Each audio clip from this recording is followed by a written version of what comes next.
Que hemos estado revisando aquí en Canal 24 Horas, la muerte del funcionario de Carabineros que fue atropellado en medio de un operativo en Concepción, ha abierto un amplio debate sobre la seguridad de los efectivos policiales en Chile. Esto luego que el general director de Carabineros, Ricardo Yáñez, emplazará al Congreso para que le dé más herramientas a la institución y sus funcionarios. Vamos a profundizar en este tema, para eso nos acompaña el ex subsecretario del Interior, ex senador y ex convencional constituyente Felipe Arboe. Felipe, gracias por acompañarnos, muy buenos días. Buenos días, gracias por la invitación. A ver, quiero comenzar con lo primero. Desde tu experiencia, haber ocupado también un cargo en un gobierno, ¿cuál es la señal que se da de que al día siguiente de las declaraciones y el emplazamiento, porque fue un emplazamiento por parte del general director al Congreso para acelerar las normas que garanticen la seguridad de los funcionarios policiales, al día siguiente sea citado por la ministra del Interior? Se habla de una reprimenda, se habla de un párele, después de hecho hubo una declaración del general que cambia el tono. Sí, lo primero, quizás, si me permite, es mandarle las condolencias a la familia del carabinero asesinado, porque hay que decirlo con todas sus letras, de los carabineros asesinados en las últimas horas, digamos, y también la institución policial. Me tocó participar de muchos funerales, digamos, de funcionarios policiales, y el drama humano que se vive, no solo al interior de las familias, sino en la familia institucional siempre es muy complicado y va generando un impacto muy fuerte, así que venga mis condolencias. Lo segundo es que yo creo que en tiempo y forma fue completamente desafortunada la citación al general director. Ya. Primero porque hay que entender, el general director está mandando un mensaje a su tropa. Sí. En el sentido de decir, mire, yo como líder de esta institución estoy exigiendo que se mejoren las herramientas para que ustedes puedan cumplir su trabajo de manera tranquila y segura. Y eso cuando el carabinero estaba agonizando, en riesgo vital, ¿no? Y resulta que es llamado inmediatamente por la ministra de Interior y el efecto político era bajarle la línea y decir, usted no puede emplazar a los parlamentarios. ¿Pero está bien eso? A mí no me parece adecuado. No me parece adecuado, ¿por qué? Porque hay que entender, hay que conocer la institución, y lo que estaba haciendo el general Yáñez era lo correcto para efectos de aunar filas en su institución. Recuerde usted, a mí me tocó el asesinato del cabo Moyano. Sí, claro. Y recuerdo que en aquella oportunidad estábamos con el general Alejandro Bernales, que en paz descanse, estábamos en el sur de Chile. Y el general Bernales dijo, no se duerman, los vamos a perseguir hasta atraparlos. Y hizo un emplazamiento también a dar más herramientas. Y era entendible, porque en ese momento la institución está sufriendo y requiere, para que puedan seguir cumpliendo sus funciones, un mensaje aunador de fuerza. Entonces creo que fue inadecuado en el tono y también en el momento. Porque la noticia ya no era la muerte del carabinero, que se produjo horas después, sí, claro, sino que más bien era, como dices, la reprimenda. Cuando en realidad lo que se requiere acá es entender que tenemos carabineros asesinados, y tenemos un aumento en la cantidad de carabineros heridos, más de 8.300 carabineros heridos el año pasado. Estamos hablando de una cifra bastante grande, digamos. 7 carabineros asesinados el año pasado también. Eso es muchísimo. Entonces, desde el punto de vista de la estadística, es mucho. Pero además, la pregunta que uno tiene que hacerse más de fondo es, ¿qué va a hacer la autoridad para evitar que estas cosas ocurran? Porque no sacamos nada. Ya a esta altura la gente no cree mucho cuando dice, miren, lamentamos mucho la situación, esto es inaceptable, los vamos a perseguir. Bueno, la pregunta es, ¿cómo se evita esto? Y una de las formas que en la experiencia comparada se ha hecho, se ha legislado y se ha instalado para evitar esta situación, es que el marco jurídico de protección del actuar policial es mucho más riguroso. Vaya usted a acercarse a un metro de un policía en Estados Unidos, a ver qué le ocurre, digamos. O sea, uno puede gritarle al policía, sí, pero no puede acercarse a menos de un metro, ni menos amenazar su condición. No quiero decir que eso sea lo que haya que instalar, pero sí creo que hay que darle protección, porque si al final del día los mismos parlamentarios, el mismo gobierno le exige a las y los carabineros, gendarmes y detectives, porque hay que englobar a las medidas de seguridad, sí, claro, le exige acción policial que significa arriesgar su vida, bueno, lo mínimo que tiene que hacer es entregarle las herramientas para que tenga protección social, él y su familia, protección jurídica, es decir, que no lo esté persiguiendo el Instituto de Derechos Humanos, digamos, o el Ministerio Público, cuando actúan dentro del marco de la ley, por cierto. Supuesto. Y tercero, protección jurídica desde el punto de vista también de la posibilidad de defensa frente a determinado tipo de actividades. A ver, quedémonos un poquito en ese punto, que es clave, y también lo hemos estado conversando con distintos actores en términos de la solicitud y el emplazamiento que hace el general director de Carabineros. Más allá del tema político propiamente tal, el emplazamiento es: aceleremos un marco jurídico que dé garantías para que los funcionarios policiales puedan actuar como les pide como les exige la Constitución. Así es. Eso es clave, digamos. Mire, ahora, reglas del uso de la fuerza. Aquí el punto es bien evidente. Ayer hablábamos con el miembro de la Comisión de Seguridad, el diputado Leiva, y él decía, aquí el punto es que hay una conversación con el Ministerio del Interior para finalmente definir esto entre decreto supremo, entre norma general. ¿Cómo hacer? Primero, las reglas de uso de la fuerza son definiciones técnicas, especializadas, no políticas. Ya. No hay nada peor que cuando el político cree que es especialista o el especialista cree que es político. Esa confusión no es buena. Sí, claro. La política sin técnica es populismo, pero la técnica sin política genera problemas de conducta social. En este caso, esto tiene que ser una discusión a puertas cerradas entre expertos y expertas del gobierno y obviamente de las instituciones policiales, tomando como ejemplo lo que ocurre en otras latitudes. Hay que ver lo que ocurre en Alemania, lo que ocurre en España, lo que ocurre en Francia, en Estados Unidos, de regla de uso de la fuerza. Pero esto no puede ser materia de debate político abierto, porque si no, claro, prima lo que es más popular y no siempre lo que es popular es lo correcto. La pregunta que uno tiene que hacerse también es que los especialistas tienen que distinguir entre lo que son las medidas, regla de uso de la fuerza para orden público, que las que son para seguridad ciudadana, que son completamente distintos. ¿Por qué son distintos? Porque el orden público es una medida eminentemente política que dice relación con el uso de la fuerza proporcional cuando hay una alteración del orden público. Perfecto, en el espacio público. Personas que no son naturalmente delincuentes, que se están manifestando y que evidentemente en algunos casos pueden concurrir, digamos, ciertas violaciones o violencia, digamos. Claro. En ese caso hay que tener una regla de uso de la fuerza proporcional disuasiva. Es decir, evitar el contacto uno a uno. Que eso ha habido cambios desde 2019. Efectivamente. Por razones obvias, digamos. Obvio, eso es una cosa. Pero en materia de seguridad es completamente distinto. Cuando un equipo especializado policial, sea la Policía de Investigaciones o Carabineros, tiene que entrar en un lugar donde hay casas de narcotraficantes, donde hay crimen organizado, donde hay delincuentes avesados, es otro el régimen de uso de la fuerza. Entonces, por eso es que es importante distinguir. Y yo creo que lo que está haciendo un llamado al general director es decir, oye, denos las herramientas para poder actuar eficazmente y que los carabineros actúen con mayor confianza. Porque si no, si frente a un enfrentamiento de un carabinero con un delincuente que pone en riesgo a, no sé, familias completas, le pega un balazo y muere y después se le viene todo el sistema jurídico encima, al final hay un tremendo problema porque se genera la inhibición. Ahora, aquí hay una pregunta y un hecho de la causa que también se cuenta bastante. En el sentido de que si un carabinero, si una carabinera usa su arma de servicio, inmediatamente puede ser sospechoso de haber abusado de los protocolos, cuando debería ser lo siguiente, que si usa su arma de servicio, se dé por claro de que efectivamente está dentro de los protocolos y si hay alguna persona que se ve vulnerada, tiene que denunciar esto.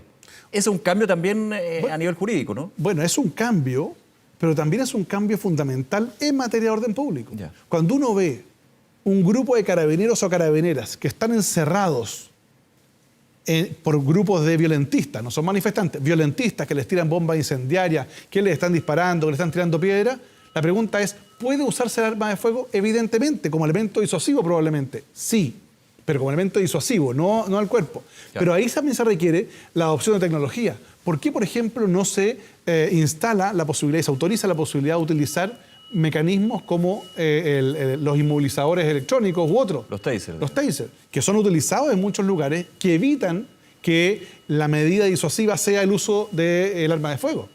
Y en tercer lugar, hay que establecer procesos de capacitación, porque hay mucho carabinero o carabinera que está en la calle y que tiene dudas respecto de cómo actuar. Entonces se inhibe, poniendo en riesgo incluso su vida. Entonces yo creo que de una vez por todas hay que sincerar el debate, hay que dejar más bien esta lógica fariseica de decir todos apoyamos a Carabineros, pero cuando ocurre una acción todos le quitan el piso. Creo que eso no es bueno, y creo que el gobierno ha entendido que otra cosa es con guitarra, porque también es extraño ver a aquellos que nos tildaban, a aquellos que nosotros promovíamos el proyecto de ley que sancionaba el que va y la pasa a las barricadas, y había otros que nos decían que éramos represores, y resulta que hoy día son los mismos que están tomando las medidas, que parece adecuado un cambio, bienvenido sea. Y porque yo recuerdo también ese periodo, estamos hablando de 2019-2020, podemos extenderlo, digamos, pero quizás lo más fuerte para hacer una ejemplificación y cuando estaba justamente en el Congreso, Felipe.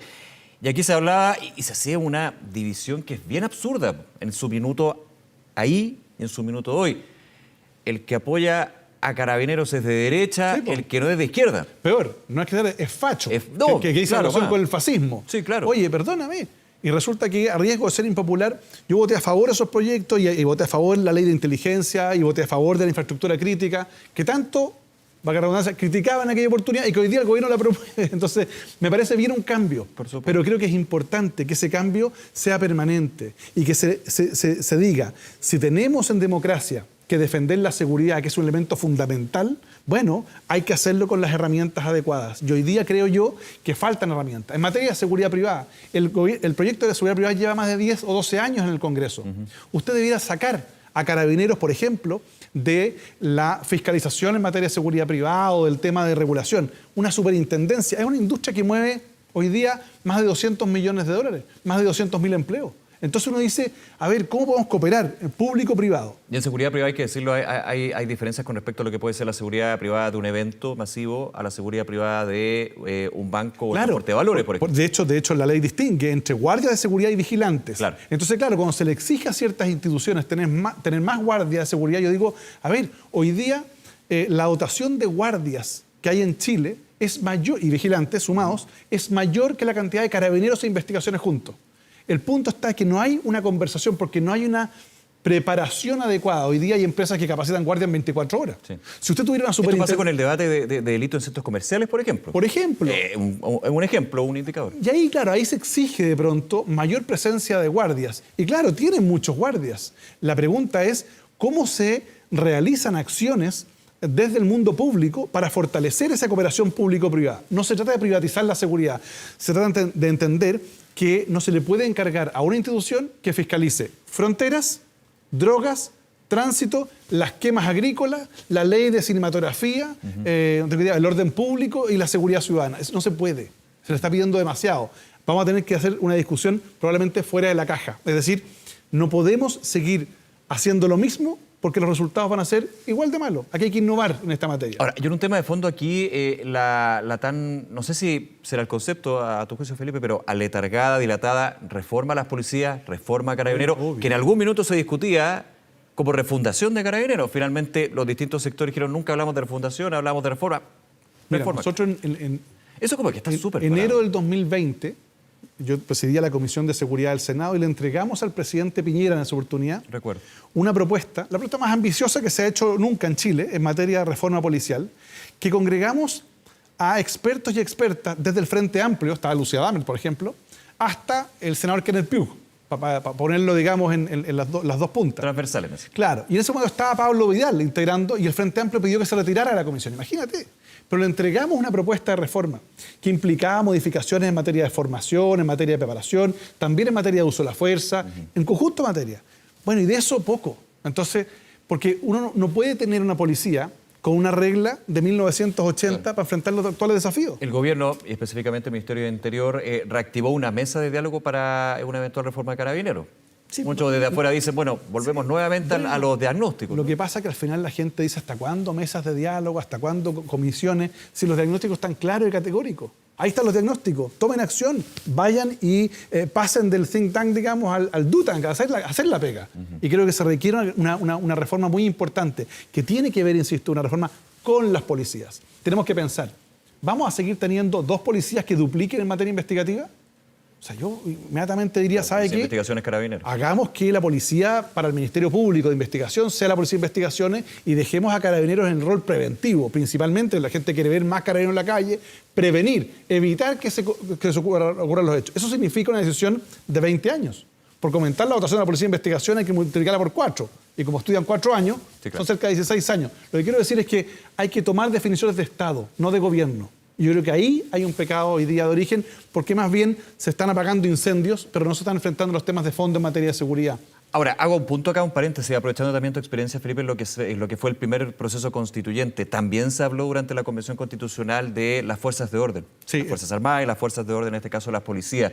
¿Debería también esto ser marcado en una propuesta de nueva Constitución? Yo sé que es un tema, uno podría decir, un tema nada que ver, no, pues que tiene mucho que ver, porque en algún minuto se trató de establecer en la propuesta de nueva Constitución esto de las policías, esto del orden público. Bueno, muchos dijeron, aquí tiene que ir por otro lado, aquí se fundamenta la fase, digamos. O sea, yo creo que las constituciones tienen que ser mínimos comunes, digamos, que tengan valores, principios y reglas, y dentro de ellas debiera tener una mención a las Fuerzas Armadas y separada a las fuerzas de orden.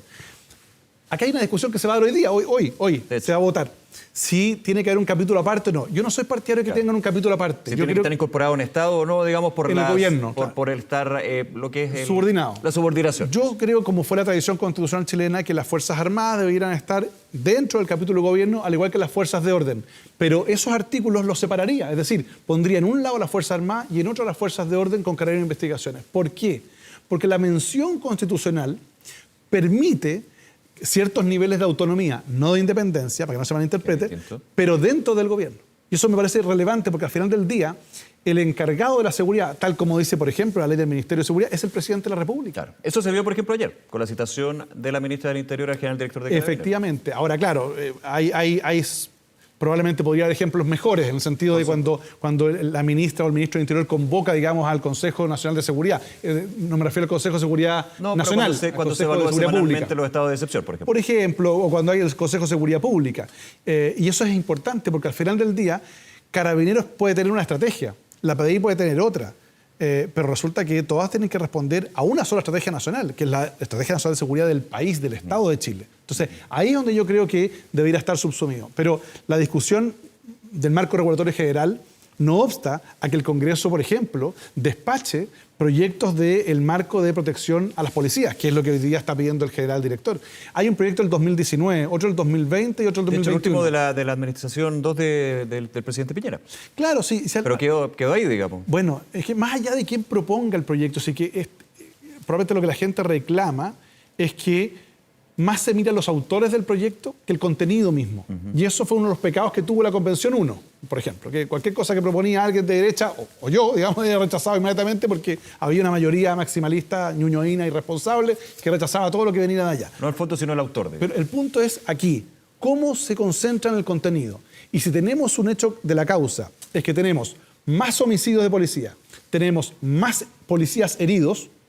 Bueno, lo que tenemos que hacer entonces es crear un marco jurídico, actualizarlo, para darle la debida protección, para que cuando salgan a la calle a cumplir la misión que la sociedad les encomienda, tengan la debida protección. Lo que no significa impunidad para cometer delitos, por ningún motivo. Eso tiene otro carril. Pero se requiere un marco jurídico. Se requiere, como decía yo, la ley de seguridad privada, para que haya una superintendencia de seguridad privada que fiscalice, mejore y regule los estándares en esta materia. Tenemos que regular las materias, por ejemplo, de reconocimiento facial. Oye, eso es muy importante, imagínese usted. Reconocimiento biométrico. Eso es tecnología. Que tuvimos tecnología hoy día.